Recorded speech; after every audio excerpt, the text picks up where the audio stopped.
Welcome to the Profitable Speaking Podcast, where we help you build a profitable six-figure business from the stage. Here's your host, Mr. Web Marketing, Brad Houck. Welcome to episode 30 of the Profitable Speaking Podcast, where we provide practical tips and insights to help you succeed as a professional speaker. In today's episode, I'm going to delve into a topic that many of us find challenging, yet it's vital for our professional success: overcoming our fear of selling. Selling, whether it's our services, our ideas, or ourselves, can be pretty intimidating. And I know it's not uncommon for even the most experienced speakers to get anxiety when it comes to selling. The fear of rejection, the worry of coming off as too aggressive, or the dread of not meeting your own goals or targets. They're all common fears that can hold us back from truly achieving our potential. But let's be clear, this is not a topic about turning you into a ruthless salesperson. You know me by now, and that is not me. This is about helping you boost your confidence, sell authentically, and connect more deeply with your clients or your audience. In today's episode, I'm going to break down these fears a little bit, going to understand why they exist, and most importantly, I'm going to look at some practical strategies to overcome them. We'll also talk about the power of authenticity in selling and how to sell from the heart, because I truly believe that building a genuine connection can make all the difference when you're selling to you and to the person you're selling to.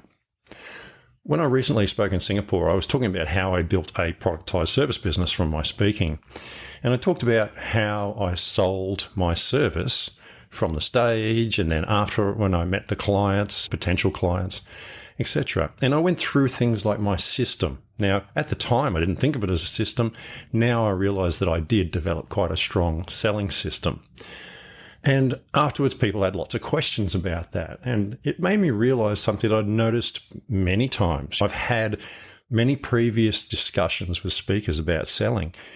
And to me, it always seems so simple. You make a product or service and you sell it.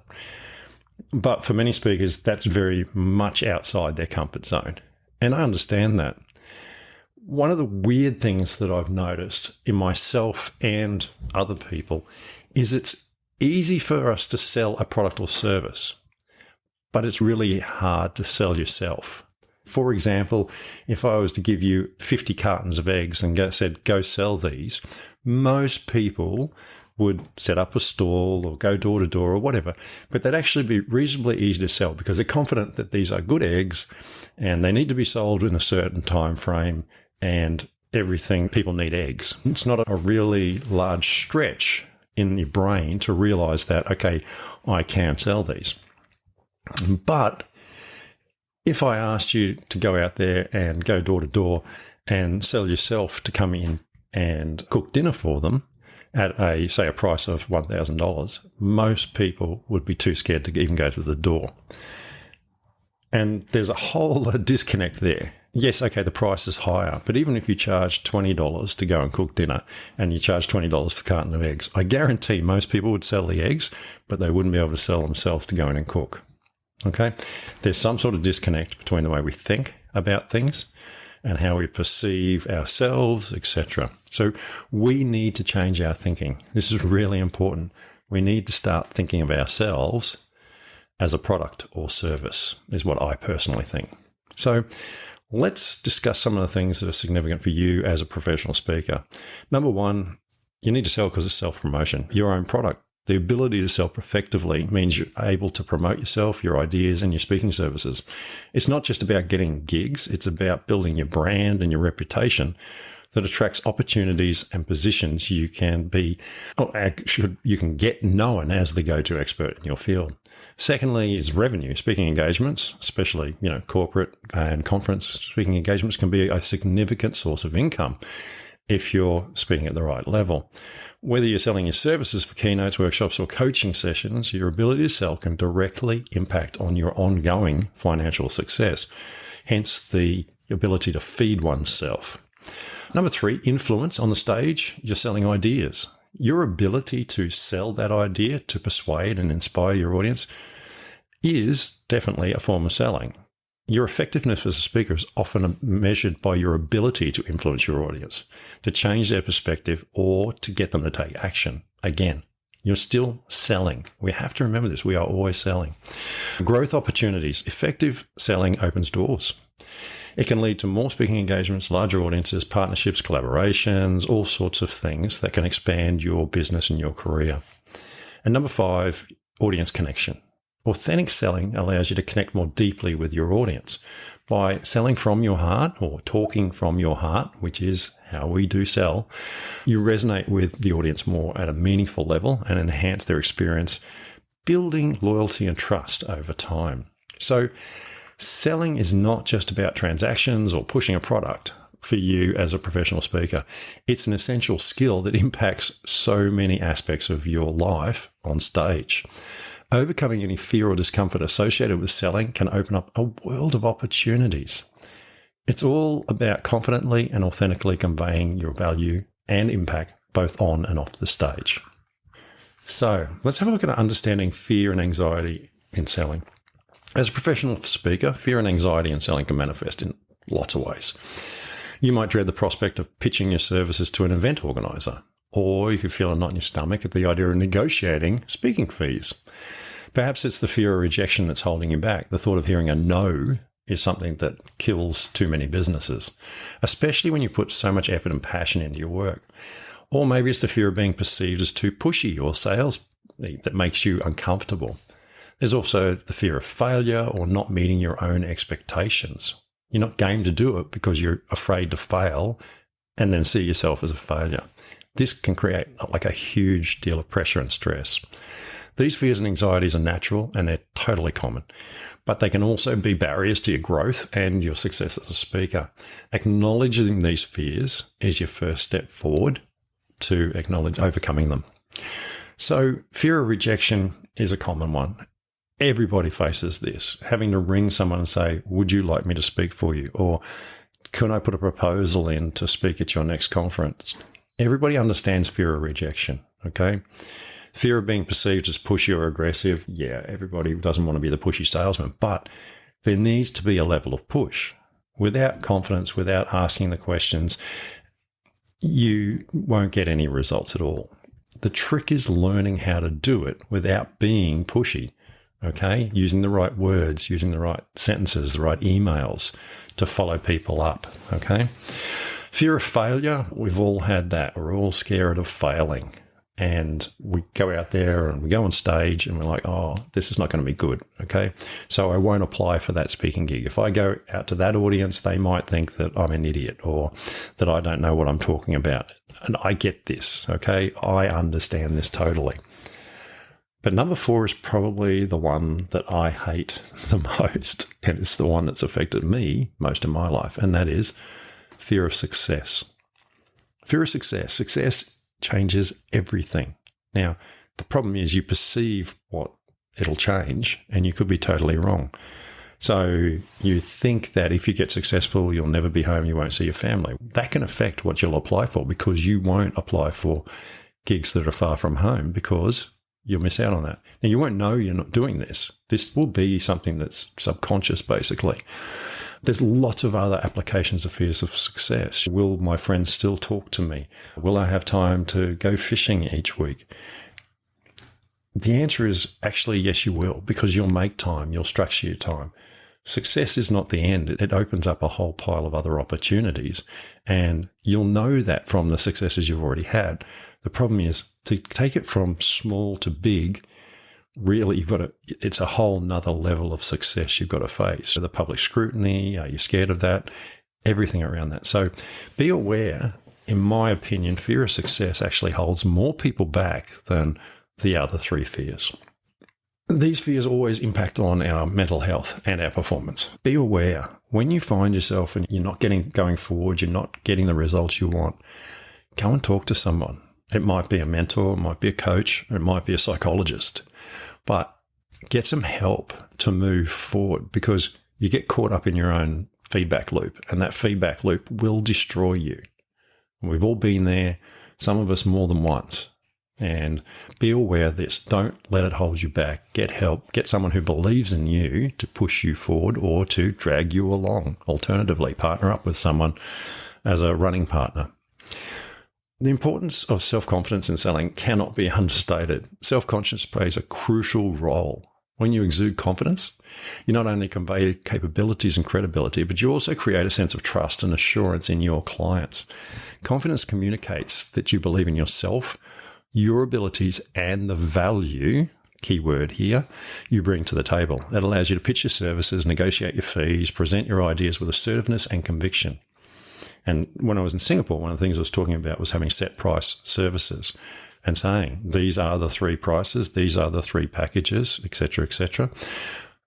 That having confidence, understanding, and believing in what you're selling makes a big difference. And believing in yourself is part of that. On the alternative side, a lack of confidence can lead to lots of missed opportunities, undervaluing your services, or failing to persuade audiences to make a change. It's intrinsically linked with authenticity, funnily enough. When you're confident, you're more likely to be true to yourself, speak from your heart, and connect more meaningfully with your audience. Thus, building self-esteem is not just about improving selling. It's also about enhancing your overall effectiveness as a professional speaker. And look, I'm not into woo-woo and all that in a big way, but I do believe in confidence. It's important. You need to stand up there and feel confident. Number 4, strategies in overcoming fear and to boost confidence. Overcoming fear and boosting confidence, you need to be proactive. Start by developing a positive mindset. Now, that's sometimes easier said than done. Understand that rejection is part of the process. It's not a reflection on you. Okay? You're not for everybody, as I was once told. You're for some people, not everyone. And that's fine, because when you're for those people, you find your audience, you find your fans and your friends and all that sort of stuff. Practice positive self-talk and remind yourself of your accomplishments and strengths. Put some pictures up. Put things around you that remind you of the things you have succeeded in. Otherwise, all you're going to see is the hard work in front of you. And quite possibly your brain will keep throwing up the failures you've had. The next thing you need to do is focus on improving your selling skills. Get some learning, do some practice, whether it's through reading books, going to workshops, or getting some coaching. The more proficient you become, the more confident you feel. When I was in Singapore, I talked about a day I spent with my mentor. It changed my life forever. It was literally only an hour and a half, probably at the most. But that one bit of coaching gave me a system that made me a lot of money over the years. So you never know where one of those little coaching sessions or reading a book will lead to. The more proficient you become, the more confident you feel, and don't shy away from seeking feedback and learning from your mistakes. They're opportunities for growth. But make sure that you get feedback from the right people, okay? Get feedback from people who actually understand what you're doing, other speakers, people who you trust. Don't just take everybody's feedback or you'll get a real mess in the brain. Build a strong support network around yourself, okay? Find mentors and supportive peers who can provide guidance, share their experience, and boost your morale. So organisations like Professional Speakers Australia or, the Global Speaking Federation are places where you can find other people who do what you do, who will be there with you, okay? We walk the stages of the world. We see each other in airports. We catch up. We look after each other. Participate in events. And obviously, yes, do join a group for speakers. Remember, confidence doesn't appear overnight. It's a gradual process, but with ongoing effort and a positive mindset, you can overcome any fear, okay, and grow your confidence and become more successful at selling and speaking. I think it's really important to understand that you need to improve your selling skills because so many people don't take the time to actually read about selling. They think selling is something that insurance people do. Selling is everything.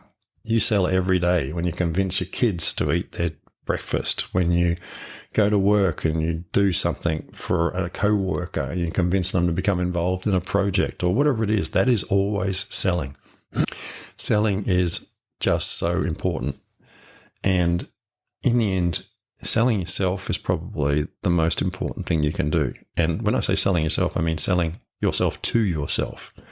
So the better you get at developing your selling skills, the more natural it becomes, the more it becomes part of your life, and it no longer is something you need to be scared of. the last thing I think I really wanted to talk about was selling from the heart, okay? Talking about authenticity. Now, as I said, I'm not really into woo-woo. When I say selling from the heart, I mean selling from inside of you, okay? Selling from the heart is all about authenticity. It's a powerful tool, okay? It means being true to who you are, your values, and your passion. When you sell authentically, you're not just pushing a product or service. You're sharing a part of yourself, your story, and your vision. So when I sold SEO, I actually cared about that person's business. I did want them to succeed, and I knew what I had could help them. It wasn't just about selling the product. It was actually about achieving results. It came from inside of me, and that's why I was able to connect with people. Okay. When you are like that, it builds trust and rapport with people. Okay. They're naturally drawn to your authenticity, and they're more likely to engage with someone that they perceive as genuine and sincere. Everybody can smell a salesperson, okay? We don't like them much. Authentic selling involves understanding, communicating your unique value proposition, what sets you apart, how your offerings can benefit your clients. It also means showcasing your passion and belief in what you're saying. You need to believe in what you're selling. And what more important thing could you sell than yourself? Coming back to being a professional speaker, our weakest point is selling us, not selling our products. The approach to selling authentically really only enhances your connection with your audience. But it honestly makes the selling process more fulfilling and less stressful for you as a speaker. Because you're up there, you believe in what you're doing, you believe in helping the audience, you believe that you're there for the right reasons. So think about that when you're looking at selling. I hope you found today's episode of our podcast interesting and it gave you some really great ideas. If it did, I have a challenge for you. Hit that like button and subscribe to our feed, and then share this podcast with another speaker who could use the tips and strategies we've shared. Let's help each other grow our businesses and make an impact in the speaking world. Together, we can reach even more people and make a bigger difference.